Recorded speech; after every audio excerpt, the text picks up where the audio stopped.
with your hosts, Bill Kornbluth, Will Pelagic, and the Professor Tom Hayes. You've been waiting all day, so join the show now by calling 800-956-7266. In our first scrimmage, our first unit played really, really well. And today, nobody played. You know, we just came out right away with no kind of energy and intensity. The way you got to play this game with an edge, just like the leadership and like the consistency. Just didn't play with any kind of focus. You know, just thought we were just kind of going through the motions. I think we did decent. I think the times that we seen it, we was kind of ready for it. You know, some of the teams that, you know, gave us tempo, you know, we knew that they would come out and give us tempo. That's the thing about it. You know, sometimes teams may come out and give you tempo and you have no idea. That's when the guys have to be ready and sharp and mentally ready, you know, for it. Good evening, everyone. Welcome into Sports Talk, and happy opening day to you for 2018. Phil Kornbluth, Will Pelagic, the Professor Tom Hayes traditionally takes opening day off. Does he? He's done that for the last 27 years. So he is not with us tonight. Brian Leonard is here. Brian doesn't care that it's opening day. He's not a baseball fan. No, he doesn't really care. 800-956-7266 is our phone number. Email talkback@sportstalksc.com and on Twitter at SportsTalkSC. Why you got to start all the way off making fun of how fat Boog Sciambi is? He is a large dude, and I bet you he's wearing shorts underneath that table. You know, but between Sciambi and Brian Windhorst, I think that ESPN is running a Golden Corral out of Bristol. Well, we got a great show lined up for you tonight as we take you into the holiday weekend. So much going on and a lot to cover. Clemson is playing baseball right now. The Tigers on top of Boston College in the 7th. They are cruising. It's 7-1. Hennessy gave the Tigers a terrific outing. He's just been relieved. Tigers got the bats going a little bit today as well. No home runs, but a couple of doubles in there, and they are cruising to an ACC win over Boston College. USC and Tennessee tonight. First pitch at 7:30 over at Founders Park. And Adam Hill in a lineup, and he will start for South Carolina. And that's big news for South Carolina, no question about it. The AP today named USC's Asia Wilson the National Player of the Year. Well so observed. The awards continue to flow in to Asia Wilson. Gamecock Central reported this afternoon that Bryce Thompson will not be signing with USC because of, I imagine it's his academic situation over at Dutch Fork has been an issue for him since becoming a major college prospect. And so the visit the Gamecocks had from Nick Harvey the other day, the grad transfer from Texas A&M, an indication that South Carolina was moving on to try and fill that last spot with somebody else. Well, you know, it's something that we've been talking about over the course of the last couple of months, and especially when he didn't sign on late signing day in February. I think we all kind of realized the writing was on the wall, pardon the pun, regarding Thompson and his issues that I guess never really got cleared up. And some of the things we'd been hearing also behind the scenes, just the fact that, again, it's something that wouldn't be necessarily easy for him to overcome.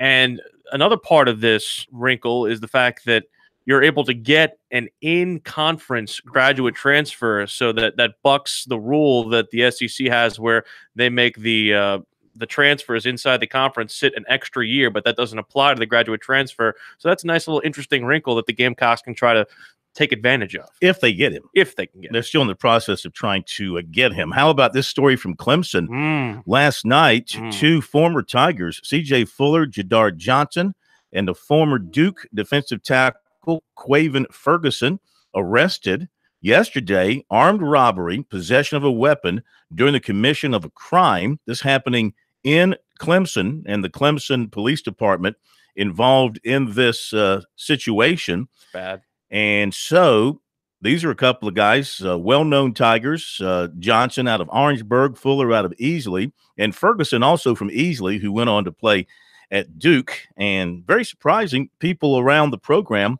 seeing the reaction, of course, who people that cover the program on a day-to-day basis and know these two players at Clemson particularly well, shocked that these guys would be caught up in a criminal activity, allegedly. If you've been following again with Clemson recently, you know, Fuller stepped away from the team, basically announced that he was going to basically become a grad transfer from the team. So he still kind of has the 1 year of eligibility to work with. But this certainly is going to make finding a landing spot for him a lot harder, and even for a guy like Johnson, too, who had stepped away and basically retired from the NFL to kind of get him get his mental health, at least according to what he had said, mental health straightened out and things of that nature. It's just a sad chapter for both of these guys, and you'll wonder what exactly happened, and if something bad did happen, that they're able to kind of rehabilitate themselves and get back on the straight and narrow. Baseball this afternoon, major leagues.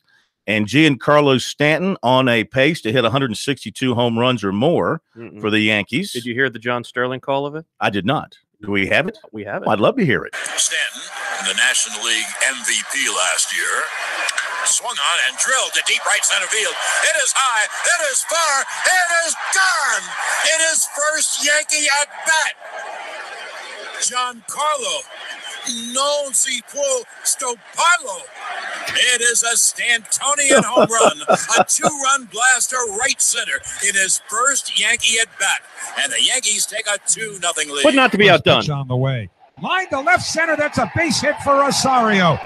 In is Gonzalez. Plawecki around third. He scores standing. The throw goes to second, and on at first with a 2-run single, his second hit of the game, is Ahmed Rosario, and the Mets have taken a 6-3 lead. No, there's more than one baseball team in New York. What team is that? The other New York baseball team. The team that only a few people actually care about in New York? The one stuck out on that island? The team that has the best opening day record amongst any teams in the history of Major League Baseball. Yeah.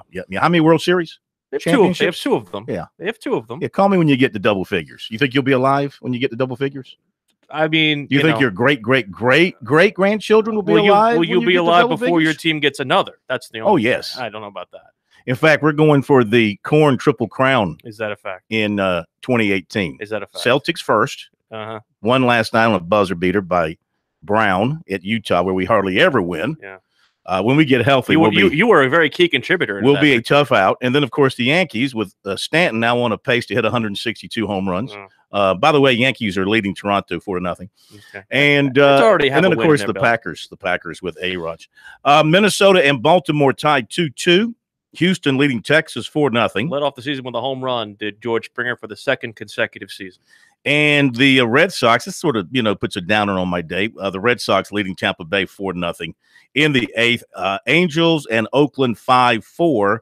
That's in the 6th. Top of the 8th, Milwaukee leading San Diego 1-0. Oh, some things never change. Bottom of the 6th, the Phillies lead the Braves 5-2.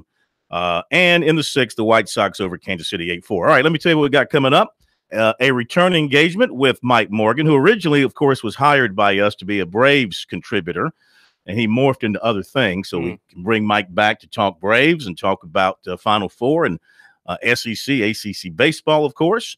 Jack Leggett, former Clemson baseball coach, Hall of Fame baseball coach, who'll be coaching the national 18 and under baseball team for USA Baseball. We'll hear from him. Not the softball team. Not the softball team. Baseball team. Thank you for that. Anything else you want to remind me about? I just wanted to remind you that the Mets won also today. Just saying. Did I get to that? You did not. You didn't put that. Oh, it's way down there. Okay, the Mets won 9-4, and the Cubs beat Miami 8-4. Yeah, they led off the season with a home run as well. Did the Cubs? Ian Happ. In football, Mike Peterson, USC outside linebacker and Bucks coach, will join us. And also, we'll hear from Clemson defensive coordinator Brent Venables. Brad Brownell wrapped up Clemson's basketball season with a meeting today with the media. We'll bring that to you, too. It's odd, looking at Clemson, at least from the basketball standpoint. The question was brought up about the 3 juniors, Shelton Mitchell, Marquise Reed, and Elijah Thomas.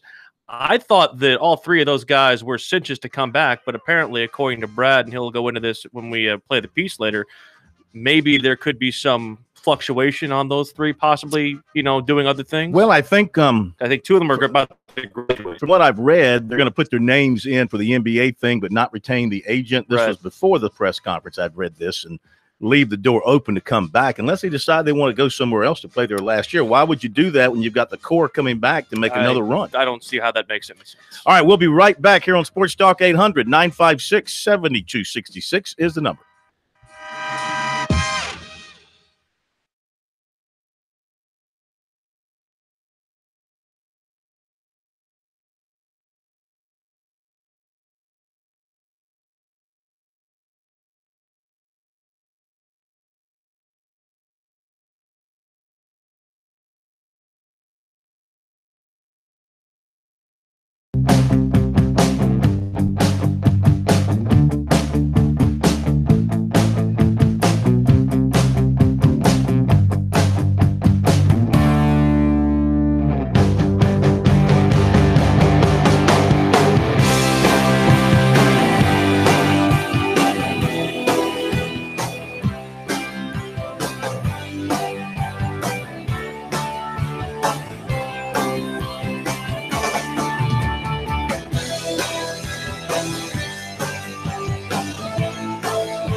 More of your calls are coming up on Sports Talk. Hit us up at 800-956-7266.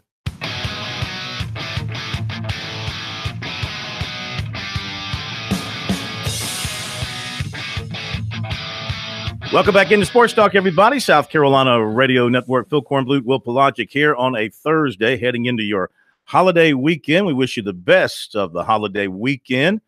Be safe wherever you are headed. I'll be gone tomorrow. Will be here. I think Professor will be here as well. Brian, you'll be here. I certainly hope. We can't do anything without Brian Leonard. And we look forward to taking you into the weekend, into USC spring football. On Saturday, they're looking for a big day over at USC with a noon kickoff. They've got a little alumni game, little flag football in advance of that. You might see several ambulances waiting outside the stadium for those old men. Hopefully, nothing terrible will go wrong. Is Corey Miller playing that football game? If I know Corey and I know his ego and I know his chance to be out in front of a crowd, I'd say probably. Yeah. I don't know that for a fact, but I would guess that maybe Corey will be out there to show off his biceps and triceps. Doesn't move around like he used to now.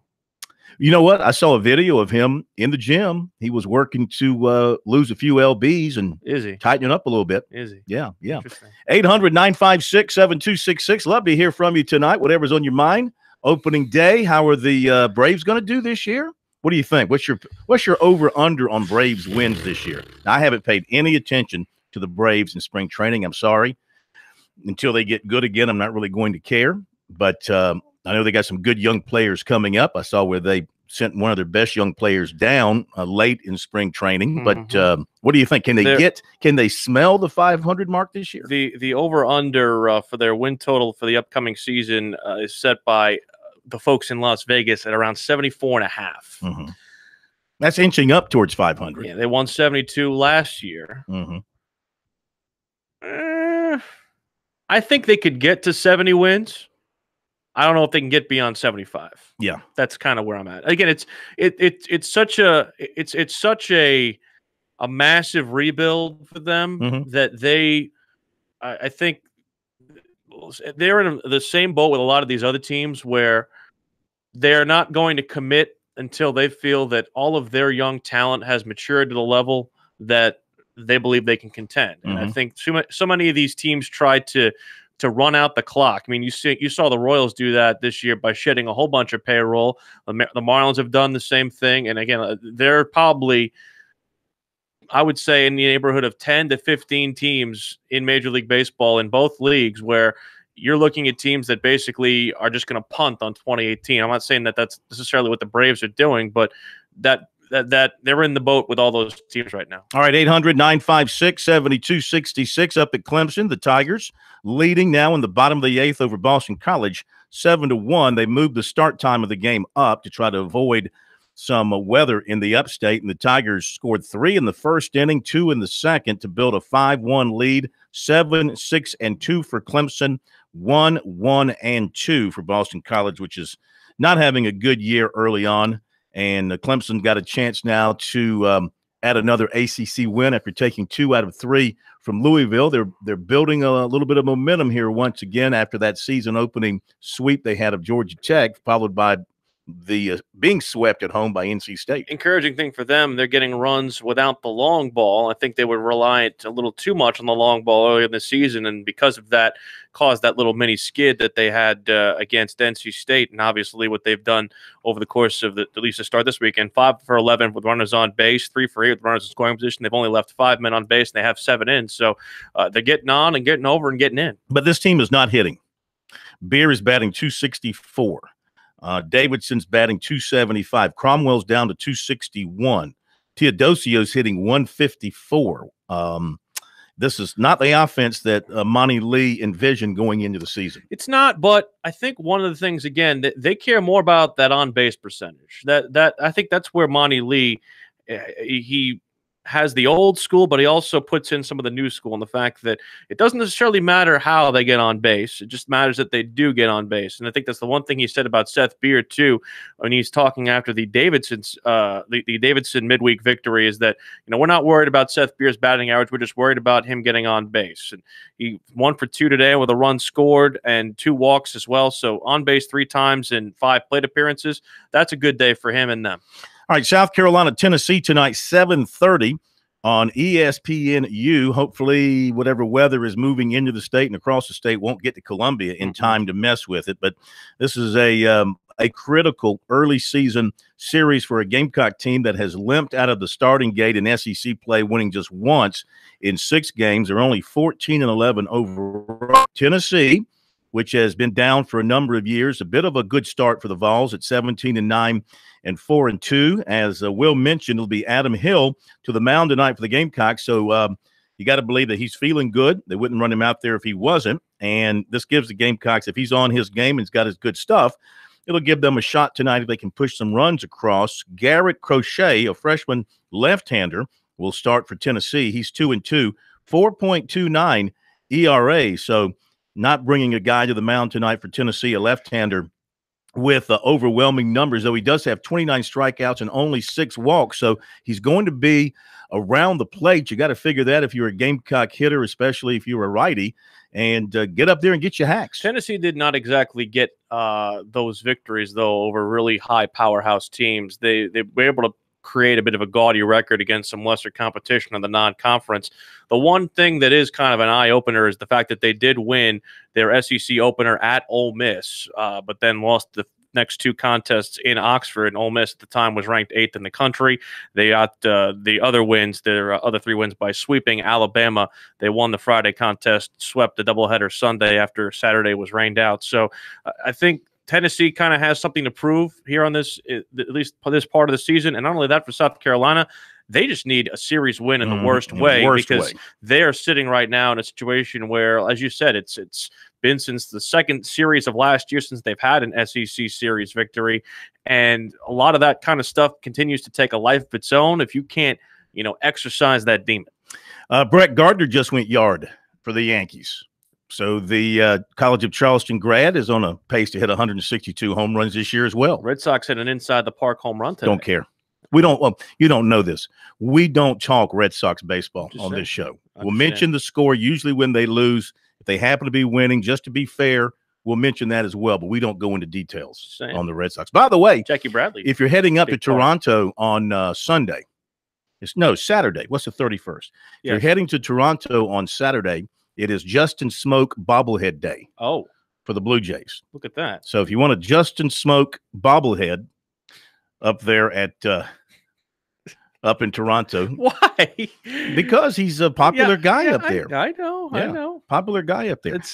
Make your plans accordingly. Did you see before the game they had the very solemn ceremony to honor Roy Halladay, who had passed away, of course, in the plane crash over last offseason. We should also mention the passing of Rusty Staub today. That was very sad. 73 years old, and was watching some video highlights of him. One of the best pinch hitters. 23 years in the majors. And a lot of those with the Mets. And the fan favorite. Everybody loved Rusty. You can't find a baseball fan who did not love Rusty Staub, regardless of the uniform he was wearing. I think it's the name Rusty. Like Rusty Wallace. It was the red hair, I think. Also. Yeah, but I mean, listen, I think anybody named Rusty is a good guy, has a good personality. I've never met anybody named Rusty who wasn't a good guy. I'm not looking up any axe murderers named Rusty. So if you can find one, I'd like to. You'd like to be. I mean, think about called to the carpet on that one? Here's 3 Rustys that I know. Not personally, but know of. Rusty Wallace. I think we'd all agree. NASCAR Hall of Famer, really nice guy. Rusty Staub. Rusty Russell, football player out of Orangeburg, Wilkinson. Played at USC, if I remember correctly. Gotcha. I think he was a nice guy. There was a Rusty in the movie Presumed Innocent that was an axe murderer. So there's that. Fictional made up. Fictional. We're Rusty. talking real Rusties here. A fictional Rusty. Coastal Carolina, Georgia Southern, scoreless top of the first. Same thing with Winthrop, High Point, Western Carolina, Wofford, Samford, and Furman. Virginia Tech leading North Carolina State 9-2. That's in the 5th. Georgia over Texas A&M 3-2 in the 5th. Upstate Kennesaw State scoreless in the 2nd. It's Presbyterian pounding Liberty 13-6 in the top of the 8th. We'll keep you up to date on the baseball scoreboard as we march on here at the end of March on Sports Talk. Back in a moment.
We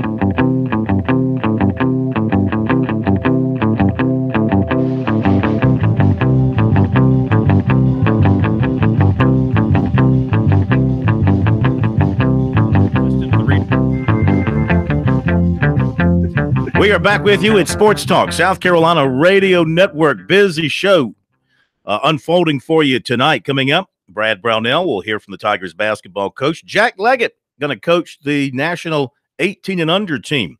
Catch up with him. USC assistant coach Mike Peterson. Brent Venables, Clemson defensive coordinator.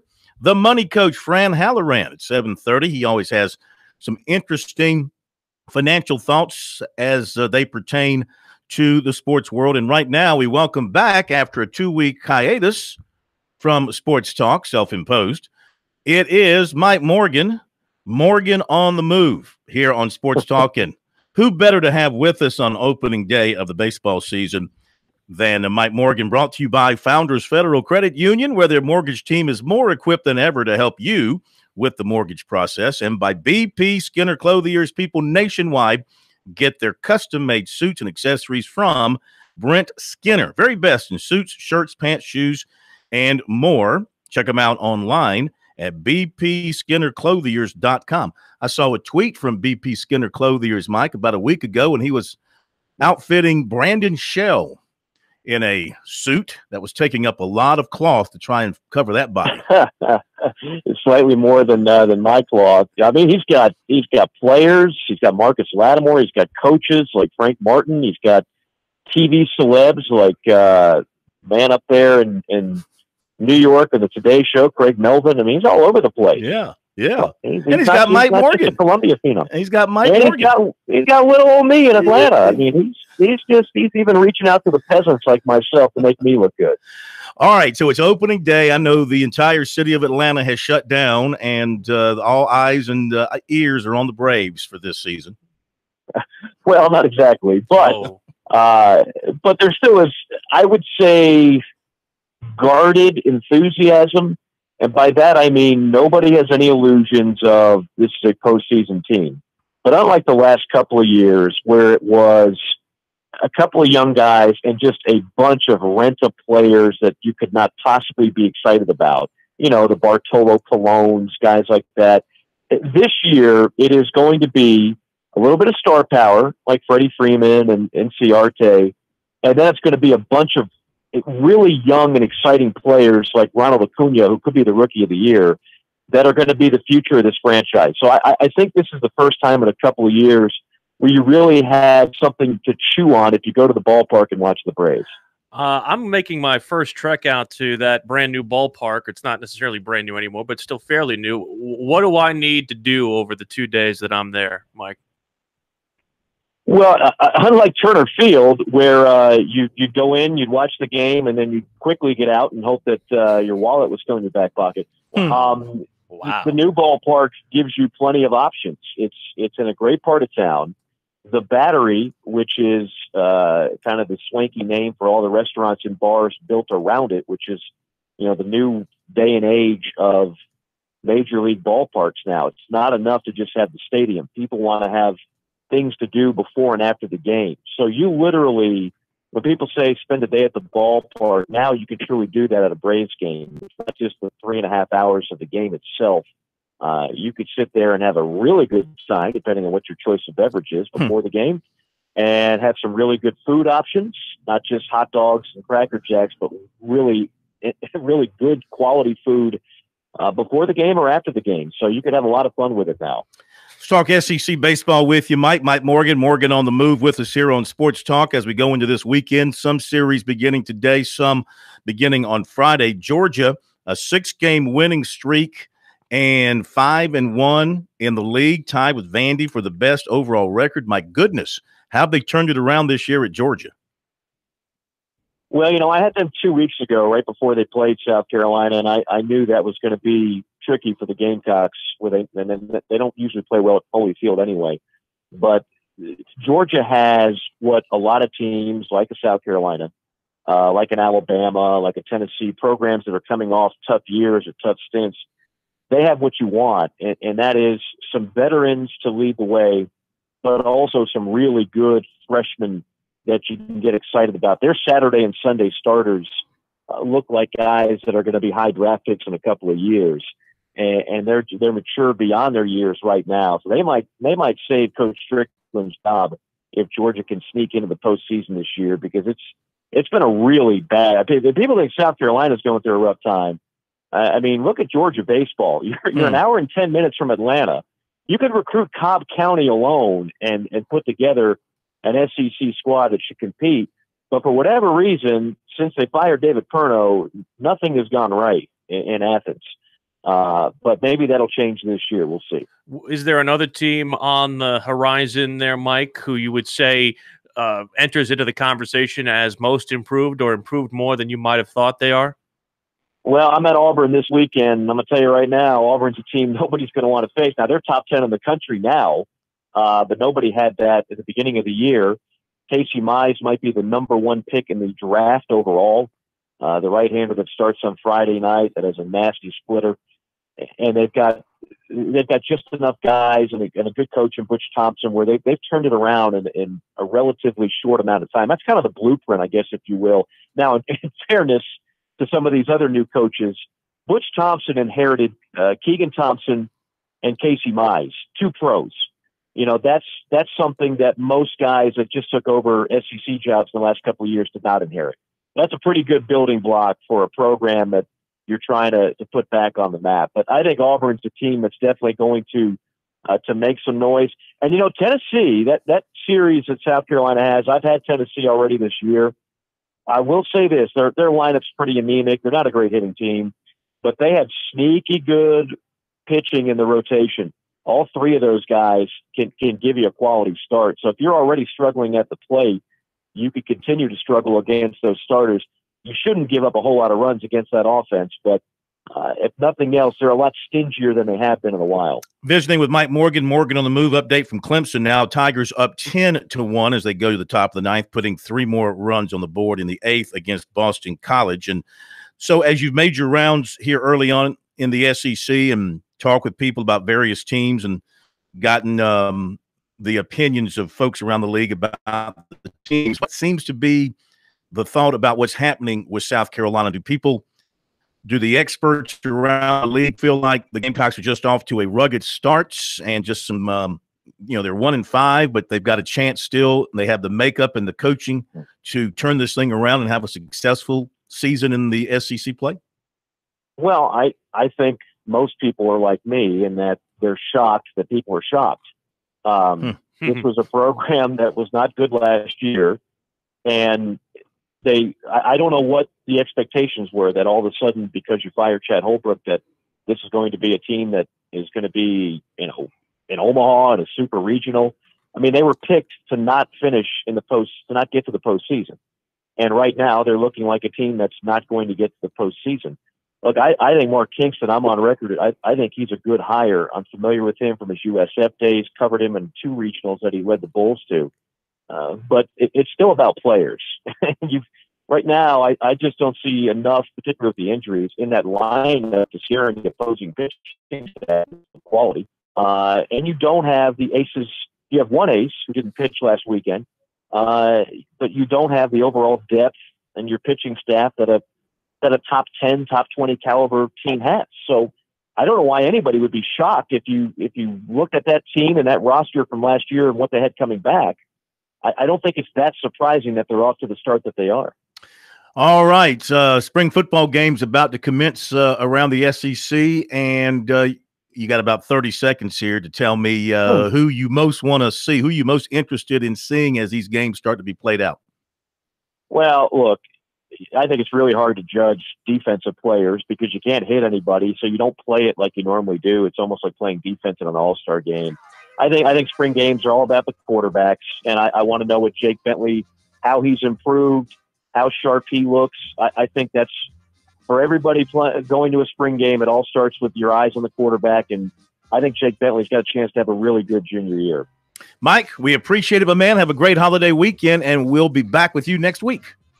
You got it. Thank you so much. Mike Morgan here on Sports Talk.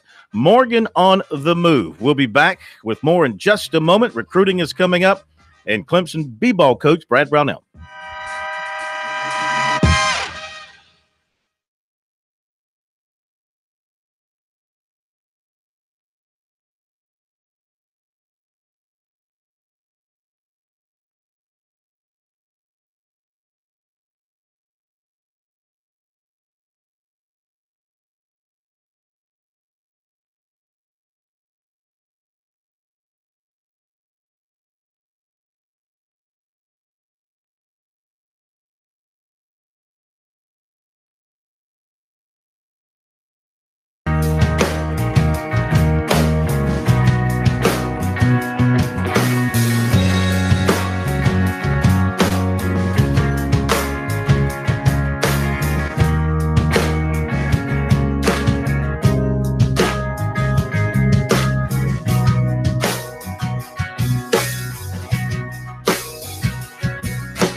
Now back to Sports Talk, South Carolina's most listened to sports talk show for more than 30 years.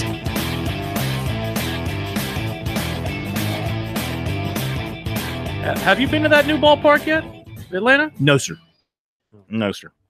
Have not. Looking forward to it. Yeah, I'd like to get there one day. I know, the big fear when they built it was the traffic was going to be an absolute nightmare at the corner of 75 and 285, where all that comes together. I don't think it's been as bad as people projected, of course. Well, it's because part of the reason is the team stinks. Right. I don't think they're drawing huge crowds. But even then, if nobody's going to the park, you still have the traffic out there on 285. And I imagine out there on a day like today, afternoon baseball, everybody heading out for the holidays, it's a nightmare around that part of Atlanta. All right, we will hear from Clemson basketball coach Brad Brownell in just a moment. The Tigers head coach meeting with the media today to kind of put the wraps on what was his best season at Clemson, and he's certainly optimistic that there are more good years ahead for his team. Did you know that 2.5 million children and adults suffer traumatic brain injuries annually? March is Brain Injury Awareness Month. To learn more and to help the Brain Injury Alliance research, educate, and advocate for survivors of brain injury, please visit BIAofSC.com. That's www.biaofsc.com. Brad Brownell met with the media up at Clemson today, and he had these thoughts about the way this season played out, reaching the Sweet 16, and, of course, the hope that things will continue to go well in the future. Just obviously terrific season. Couldn't be more proud of our players and staff for what we accomplished this year. And sometimes when you're in the thick of it, like we were there, you don't even step back and maybe realize how special it was. I joke with Tim, Tim tells you a lot of stats as they happen, whether it's, whatever it is, 11 conference wins or who knows, beating X number of ranked teams or scoring more points on some Sunday than we've ever scored, or being really good on Valentine's Day. I don't remember if we lost this year or won. I can't remember some obscure stats, but there were some, really good accomplishments with this team. And the one thing I'm as proud of as any is, it was obviously a tremendous non-conference record for us. I think we're 11-1, and then to finish tied for third in the regular season of the ACC shows unbelievable consistency there, especially with Dante's injury.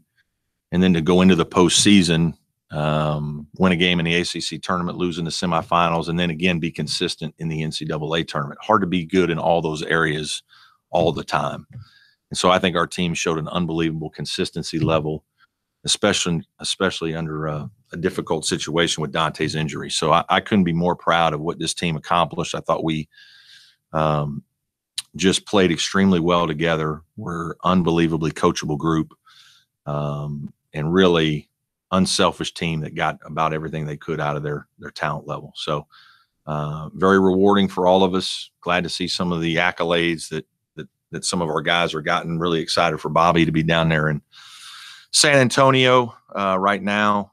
And, so it was just a lot of fun this year. Questions? You lose, obviously, the three seniors, but any idea on Eli, Shelton? Yeah, we're working on that now.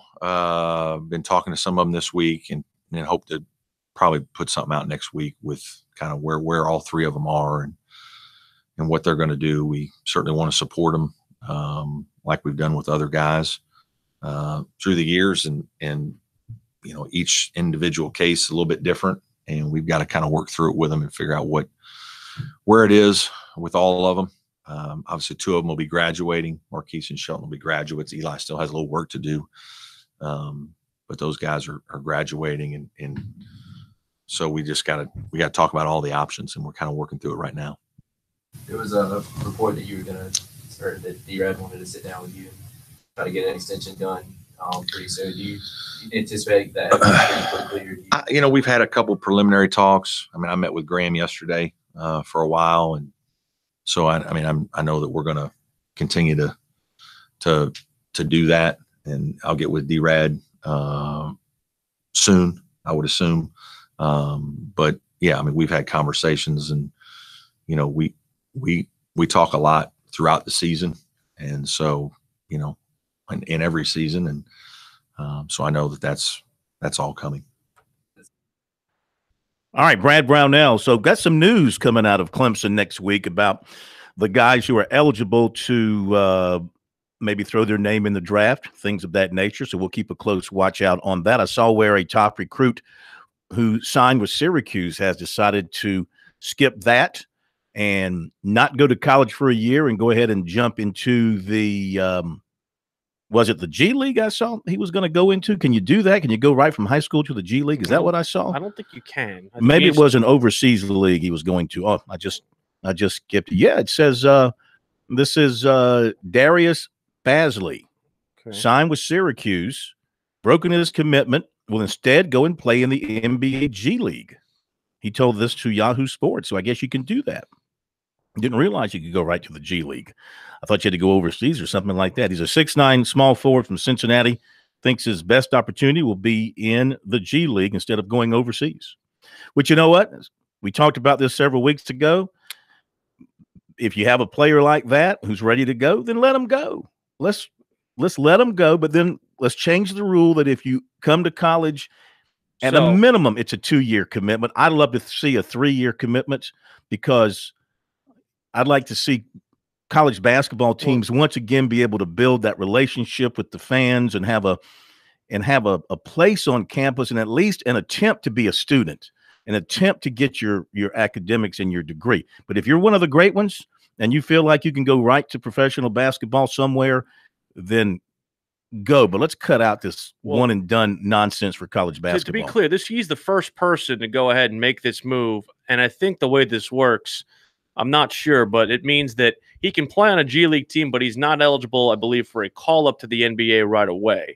He has to basically play on a G League contract. He can't earn a two-way contract, I think, until next year, which basically is a go-between being in the NBA and with the G League team affiliated there. But I guess he could sign, and he won't make more than $26 grand this next season, according to he made more than that at Syracuse. Really? I'm sorry. Really? I'm sorry. They're watching Syracuse closely these days. I'm surprised you didn't make a new spring joke there. No? I don't know what you're talking about. Really? Clemson's gone final with Boston College, 10-2. Jacob Hennessy wins it, 3-1. Beer hits a homer, you tell me? 2 for 4. He had 4 RBIs, 2 runs scored, and a long ball as well. And some news from the USC dugout. Apparently, Madison Stokes and TJ Hopkins will both dress and be in the dugout. No word on necessarily whether or not that makes them available. Noah Campbell, with his broken finger, will not dress. All right, recruiting now. Ryan Helinski coming in for South Carolina's spring game out of Orange, California. Highly recruited quarterback. From talking to him, I swear it sounds like South Carolina's got a great shot at getting this kid. Now, there's other factors here. He's got a brother who's going into med school. Whole family's moving with him, so the city, the school, the med school situation for his brother, all that's going to come into play. But he really likes South Carolina. He really likes Werner and Muschamp and McClendon. Now, this is where a spring game can be very important to you because Especially you're going to have 2 quarterbacks in attendance, Garrett Schrader and Helinski. Both want to see this new up-tempo, this new speed that the USC offense will be moving at. Yeah, and I think that's one of the reasons too why you don't hold anything back. You want to be able to impress upon recruits that this is what's going to happen. Helinski said he's not going to be uncomfortable having Schrader there as well. The two will talk, and they'll talk about where they might be going. USC would love to take 2 quarterbacks in this class. So this is a big opportunity for South Carolina. Now, he was going to go to Ole Miss next weekend, but he's got a camp conflict. So he can't make it to Ole Miss then. He'll come back there later. He is going to go to Georgia for the spring game on April 14th. He's already been to Arizona and Arizona State. They're in the running, in particular Arizona State. And he has set May 26th, the birthday of his late brother and former Washington State quarterback Tyler Helinski, for his announcement. And he said South Carolina's been doing a great job with him at this point. He will be signing and graduating early. So that's something to keep a watch on moving forward. Got more in recruiting coming up and a bunch more here on Sports Talk. Be right back.